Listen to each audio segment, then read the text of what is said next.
Now, listen, you guys, it seems like Nicki Minaj decided to take a break from a little hiatus, and we're going to be talking about her and Cleotrapa coming together at the same time. Paprika Spice and the Transformer were in the same building for Kim K's, event, and we're also going to be discussing about Jatavia's Rolling Loud performance, as well as this entire situation, that is happening with Kendrick Lamar allegedly sending people to talk to Charlemagne. We're also going to be discussing about the newest couple on the block. I know, you guys, I also didn't expect this. Now, these are some of the things that we are going to be talking about in this video. Hello, tea lovers, and welcome to the tea plug. I trust you guys are doing well, and I trust you are doing great. Personally, I am doing great, you guys. I am doing extremely amazing. And without further ado, let us dive straight into today's tea. Oh, well, before we dive into today's tea, I would like to extend a congratulatory message to Bianca's, child. I did see your comment when you say that, well, your son graduated from college yesterday. I just want to say congratulations each time that you guys have an achievement. I just feel like, well, we're winning. Okay. So congratulations to that, you guys. And also do drop into the comment section and drop a congratulatory message to Bianca. Now, let us dive straight into the first thing that we are going to be talking about. Let us talk about Chloe Bailey and Burna Boy. Now, listen, this is absolutely something that I did not see coming. Yesterday, I think I did see a video of Chloe Bailey, arriving in Nigeria. She had this grand welcome type of thing with an entire, and it was beautiful to watch. She was really happy. And what I didn't know is that, well, it was actually allegedly Burna Boy who had flown her out to Nigeria. And I was like, what?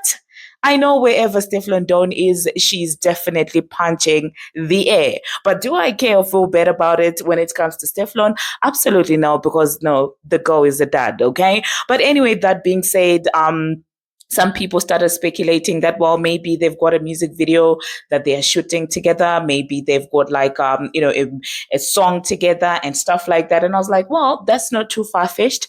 That could happen. Or maybe Chloe just wanted to have like a dirty December in Nigeria. Because if you do bump into anybody who has ever spent their Christmas in Nigeria, they will tell you that they do the dirty December like it's never been done before. Okay, they do get down like that when it comes to Christmas celebrations, the clubs and everything.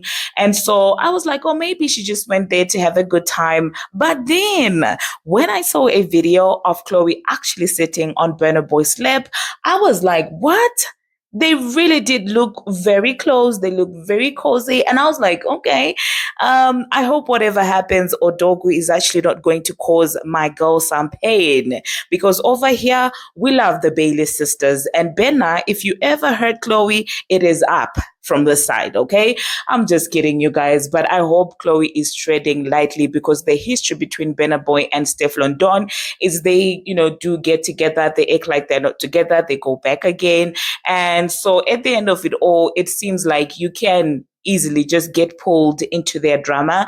If you think I'm joking, ask Jada Kingdom. But then again, Jada handled it properly, got a bag, got her gifts, and left unscathed. Okay. The one was actually making a show of it was the one was actually making, embarrassing herself is actually Stefflon Don, because, well, each time that Burna is spotted with another girl, Stefflon comes in with a throwback video of the time that Burna purchased a car for her.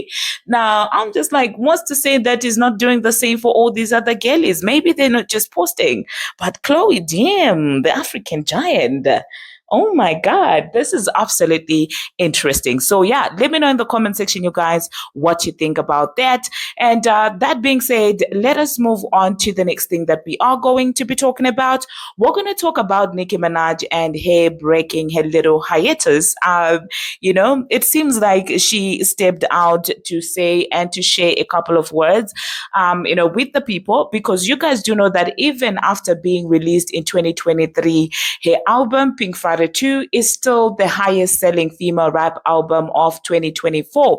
And this is such a testament to the amount of power and influence that she actually has in the streets. So she decided to take some time to appreciate, her fans and just thank them for such a beautiful year, the year 2024. And yeah, I'm not mad at that. And I do know that a lot of people were celebrating because, well, she clearly is on hiatus. They were like, oh no, finally our favorites get the time to shine. Or finally they can also, put out their music and get some attention. And I'm just like, as long as you know that if Nicki wants to keep it going, nobody stands a chance when it comes to her, then I'm absolutely fine with it. Okay. Now, still speaking about Nicki Minaj, it does seem like she got together with Cleotrapa, or rather, Cleotrapa did. I don't know who reached out to who, but the bottom line is, well, they did come together for a good cause, for a toy drive this Christmas. And I'm so happy to see that. She did share that, well, Nicki assisted her in, the toy drive situation. And I mean, we love to see generous two queens coming together. And I do know that, dislikers will come on here and start saying that, well, she's just doing it to spite Paprika Spice. And they would completely ignore the fact that, well, Cleotrapa actually got Nicki's attention way before Paprika Spice infiltrated. Paprika just happened to have the better team. And of course, the colorism thing also played a part into her getting recognition. So yeah, it's not out of spite. Cleo has always been a bub. And the next thing that we are going to be talking about, we're going to talk about the Transformer and Paprika Spice. It seems like the two of them were in the same building for Kim Kardashian's Skim's event. Now, they both were wearing leopard print and stuff like that. They both were looking good, in my own opinion. And so people were like, okay, did it actually go down? Because you guys, if you don't remember, the last time that we spoke about the relationship between these two people, Paprika Spice had, thrown a little bit of shade towards the Transformers way in a song BB Belt. So obviously people were like, okay, there must be some beef there. And the Transformer came online and said that, well, you bees have lost your mind. I'm coming for you and stuff like that. So naturally people were like, what is the situation going to be between the two of them? And prior to that, that's when the whole entire Ola Dominico situation happened, where Paprika Spice posted pictures between, that they took together with the Transformers. So their relationship has, in my own opinion, gone sour. And so let me know in the comment section, what type of reaction were you expecting? Do you think that at some point during the night they said hi to each other? I did take notice, however, that when it came to the pictures, I have not seen any picture of the two women together. I did see a picture with Kim, Sierra, Lala, and all these other girlies, and Nia Long, and together with Paprika Spice. And I've seen a remake of that same picture with the Transformer. And so I'm just like, did they request to have separate pictures or stuff like that? What is it going to be like? Is the Transformer actually going to respond to Paprika Spice on her next album? I'm very also curious to know how everything is going to play out between the two. And but I do think that the Transformer really does not benefit from beefing with any of the girls, because her entire personality when she stepped onto the scene is that of unity, is that of female rap unity, is that of all, oh, I'm such a girl's girl. So she cannot afford to beef with these girls. So they will keep on playing in her face, and she really cannot do anything about it. But anyway, the next thing that we are going to be talking about, we're going to talk about Jatavia. So Jatavia had her first solo set at Rolling Loud, and I did see clips of that performance, and she even got to a point where she was crying when the entire crowd was singing along to No Bars.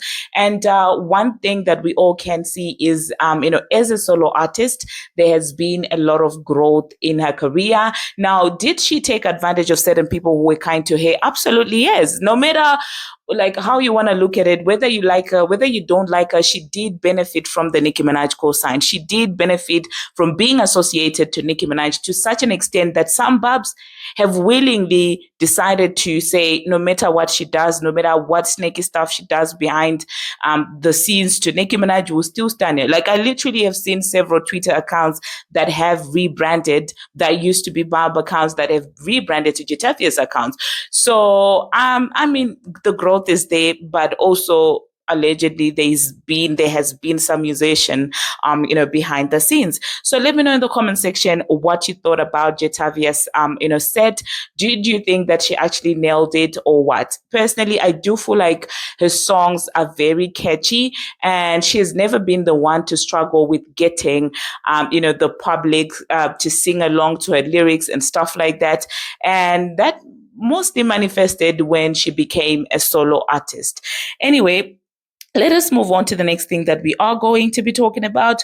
We're going to talk about Kendrick Lamar. Okay, let's talk about the Transformer situation and then the Kendrick Lamar situation. So I'm sure by now, you have seen DMs flying around of the Transformer and her husband, allegedly a conversation between the two of them in which the Transformer was admitting that, her husband's mother did some type of snaky stuff to her.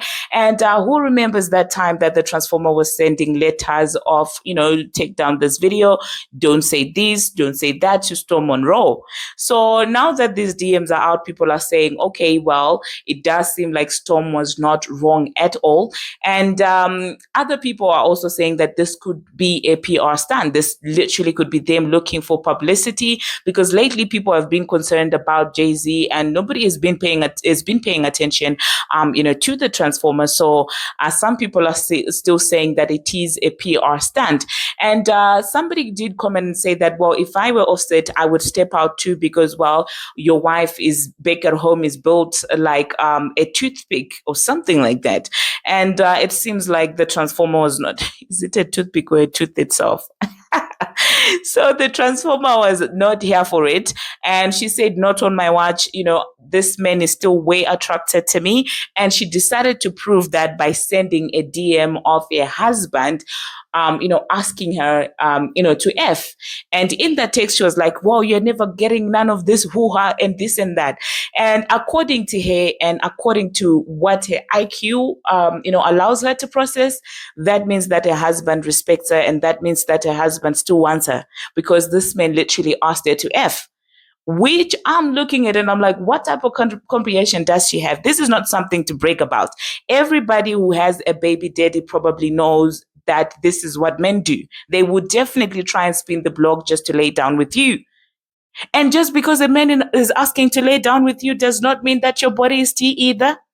Men sleep with any and everything that walks. And if you are a man and you're in the comment section and you're disputing that, well, majority of you guys actually do that anyway. Like, that's why I feel like if you're a woman saying that, oh, well, my husband would never go for you because you're ugly, men will humble you. This is where we say that just as you start saying that, well, my man wouldn't even lay down with a person like this, that's when you will start wouldn'ting like he's never wouldn't had before. Okay, so I don't know, you guys. Somebody needs to tell her that this is normal behavior for all baby daddies. And if you're probably to look deep down into it, you would actually be shocked that maybe he has been doing that. I mean, he doesn't have one baby mama. You'd be shocked if other baby mamas actually come out here and say that, well, I get similar DMs from this man. So for her to use that as proof that, well, she's wantable. Okay, there's no such word, but you get what I'm saying. So for her to use, that as a gotcha moment, he still wants me. Girl, bye. Okay. And I do understand also people who are saying that it's a PR stunt because they were both spotted in the same club last night. And so people are like, why is it that you're always in the same club? Why is it like this is always the situation? And she was shaking her behind in a way that you could tell that, she was looking for his attention and he gave her the attention. And now people are like, oh, look at him still thirsting over the transform. Any man will will thirst over anything that moves, anything that has got a behind, anything that doesn't even have a behind to begin with. Any man will behave that way. So they are making it seem like, oh, well, it's a lot. Like, guys, why do you act like you don't know these creatures, these three-legged creatures? Oh my God. Anyway, the next thing that we are going to be talking about, we're going to talk about Kendrick Lamar and, of course, the alleged team that was sent towards, Charlemagne the God. Now, you guys that know that in the past couple of weeks, there's been a lot of discourse, surrounding what Andrew said about Kendrick Lamar after he thought that, well, Kendrick was referring to him in his song. The fans went wild. The fans were threatening, the livelihood of, his kids and stuff like that. And so he also doubled down and said that I'm not moving, okay, because Kendrick is out here accusing another man of being the PDF word. But at the same time, you guys are like, well, it's off limits. Don't talk about this. So clearly, Andrew was not taking any of that seriously. And a lot of people were also saying, Charlemagne, since you are the spokesperson for all things Black and culture, why don't you check your friend Andrew for what he's doing to Kendrick? And he tried to do that. And Andrew basically said that I'm not backing down because he's still hypocritical. Now, in this beef between Kendrick and Drake, Charlemagne the God is torn in between because genuinely, he dislikes Drake with a passion. Genuinely, he dislikes any and everything that has got to do with Young Money with a passion. We all know this. And at the same time, allegedly, he is a line item when it comes to certain record labels. And allegedly, he is a pay-to-play DJ, allegedly. And so if he is that kind of a person, obviously he wouldn't get along with Drake because, well, Drake's lawsuit is about exposing UMG for paying DJs to play Not Like Us. So in this entire situation, he's absolutely anti-Drake. But at the same time, his power is limited when it comes to YT people. So in one breath, he really does want to say Kendrick can do no wrong because Kendrick is going against Drake and because, he is out here going to support Kendrick at any cost. But on the other hand, there's Andrew, who is a YT guy. And we all know that when it comes to a lot of Black men, they cannot keep the same energy when it comes to YT men. So he cannot check Andrew. So now he's torn in between.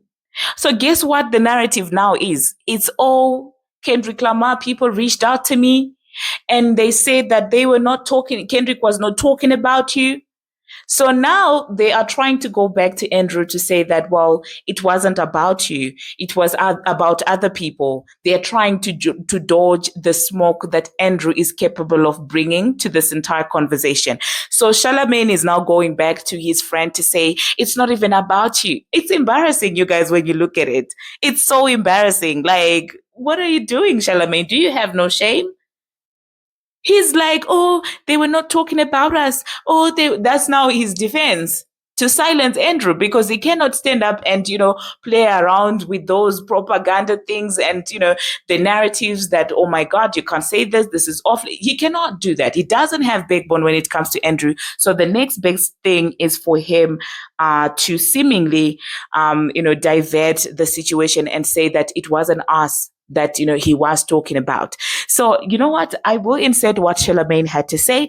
And I don't think that I'm going to be coming back after that. But before I go, be sure to subscribe to Instant Brew. It is going to be the channel that comments first on this channel, the channel that actually has a pinned, a pinned comment on this video. That is Instant Brew. That's my backup account. And that's the account that I'm going to be using to, post throughout the holidays because I won't be able to post lengthy videos during that time because I also want to go on holiday, you guys. Oh my God, I don't know who's out here doing whatever repair work they're doing without even letting me know. This is annoying. This is absolutely. But anyway, let me insert that, you guys, and I will catch you in my next video. Until my next one, see you. So the one issue I have with this is the way that they're painting the timeline. It's out of context. And the reality is like this is how Kendrick really is the Taylor Swift of hip hop, in that no matter what he does, he's still the victim. No matter what, like, how Taylor's always the victim. Like, she's the biggest in music, in history. Yet she's a victim to the label. She's a victim to Scooter. She's a victim to her boyfriends. Yet she's still the biggest in the world. Somehow Kendrick is the victim here. This is the timeline. This is the one thing that he said, and DL also said this, and Jasmine. Play that clip, Taylor. No. You got it. No, the other clip. No. This is the same one. No, the one from you. But just to. So he goes.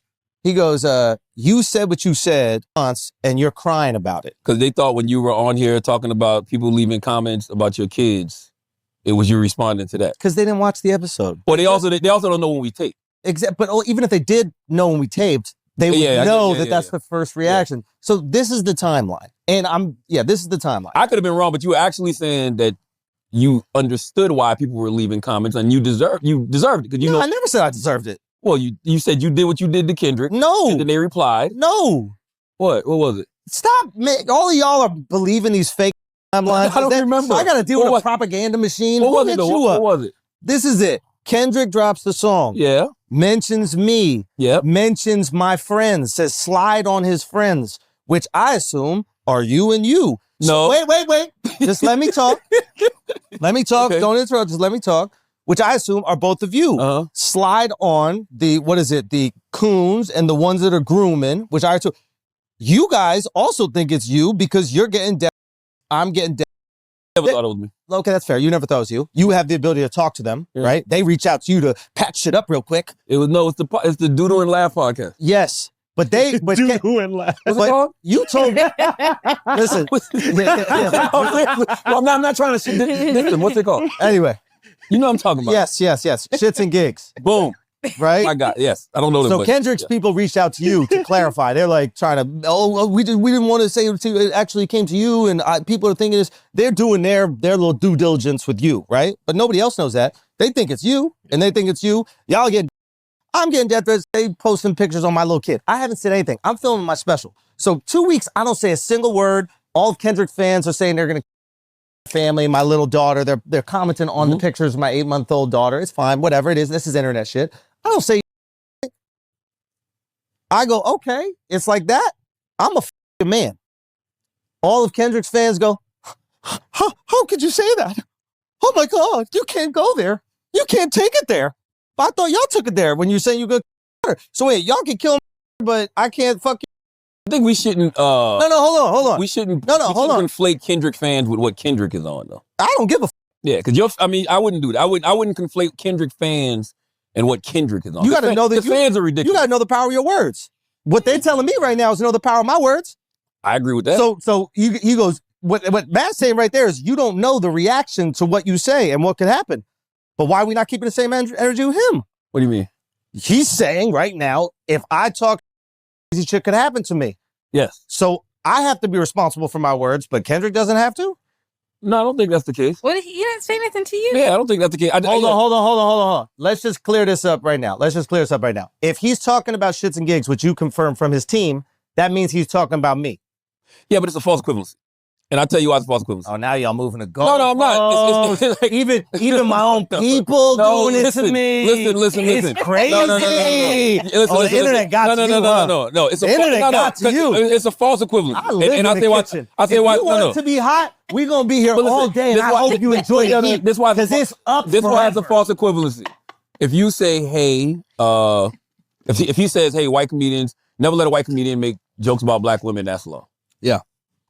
Andrew, you said you want to make love to him. Makes me love to him. Not the same, bro. I thought there's no. Listen, let me just ask you this question. let me just ask you this. He called Drake a pedophile for the whole song. You're not Drake. No. I'm just saying. This is where the hypocrisy comes out. He called Drake a pedophile. A pedophile who children. So he calls a guy a of little girls. A of little girls.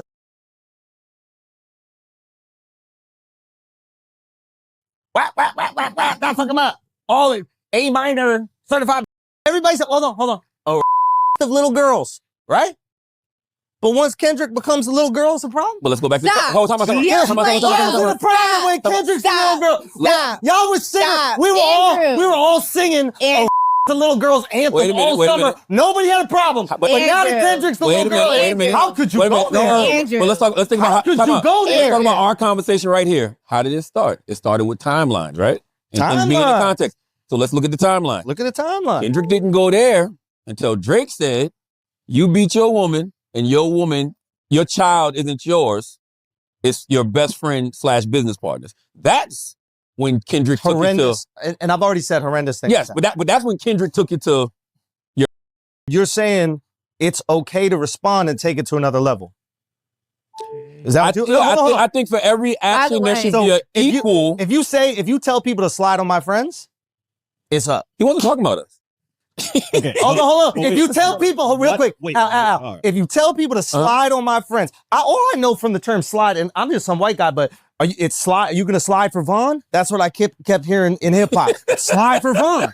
I thought we talking about the grocery store. It turns out they're like, yo, on. That's what I was told. So he goes, slide on him. So he's like,